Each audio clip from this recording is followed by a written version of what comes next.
Good afternoon, everyone. This video is going to be about a little different topic than we've had so far, I think. We're going to talk about planning for new opportunities that might present themselves as a result of this unique situation.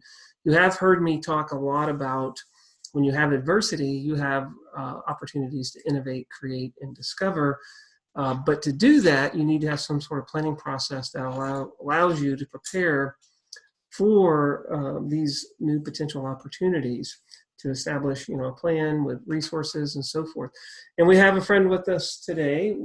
She's made one other video, but today we're going to talk about planning for new opportunities. This is Shauna Erwick, and she is our Administrative Director of Planning and Accreditation. Welcome, Shauna.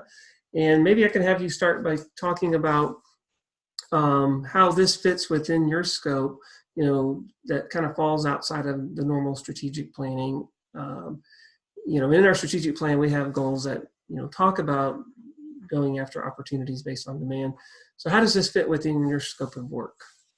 Right. Well, really the timing was kind of incredible because we just wrapped up our work on planning for the next 5 years. And through that careful studying of over the last year of what our future looked like, things like new programs, being more agile, creating a seamless student enrollment experience, a real clear focus on communication and public awareness, all of those goals really position us well to be able to move forward on opportunities created through the COVID-19 situation. So we gathered a small group together to really start to explore where those greatest opportunities were internally and externally.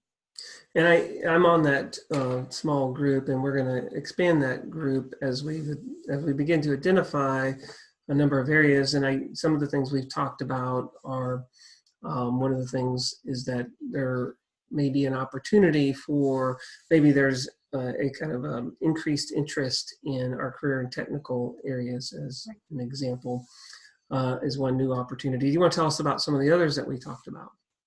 Yeah, certainly. Well, again, we've made a great deal of progress in planning under our current strategic plan over the last 5 years. So we see the need to continue to have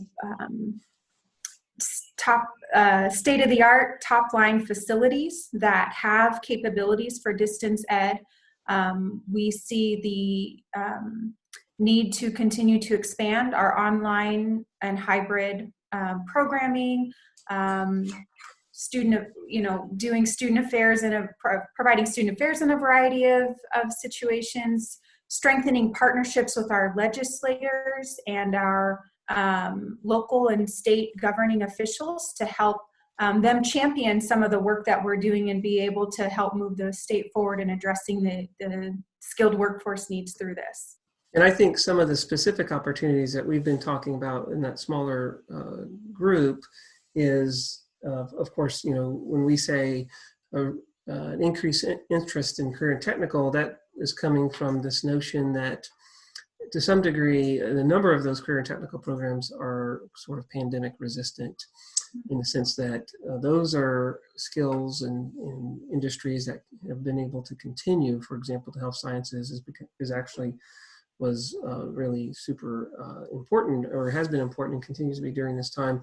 A number of other career and technical, such as the diesel technology, automotive tech, IT, of course, all across all of our 60 technical programs, you could see where there might be increased emphasis.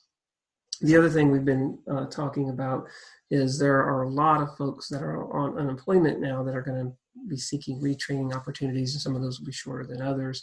And then, of course, there's individuals that maybe they were thinking they were going to pursue a 4-year degree from start to finish at a 4-year institution, but maybe now for financial reasons, they're rethinking that. Maybe they'll do 2 years at a community college like SCC and 2 years at a 4-year school. And then there's other things, new programs, that data science, other types of programs, public health that may actually come as a direct result. But what are some of the things that are important when going through a planning process like that? What are the things that you try to do when you work with the group? Right. Well, I think first and foremost, we remain anchored in having a data-driven process. So we're studying the data, where are key opportunities from that, and that's how we make decisions and put forth recommendations. So no matter what planning you're doing, needs to be uh, have the foundation of strong data. The other thing I think unique with this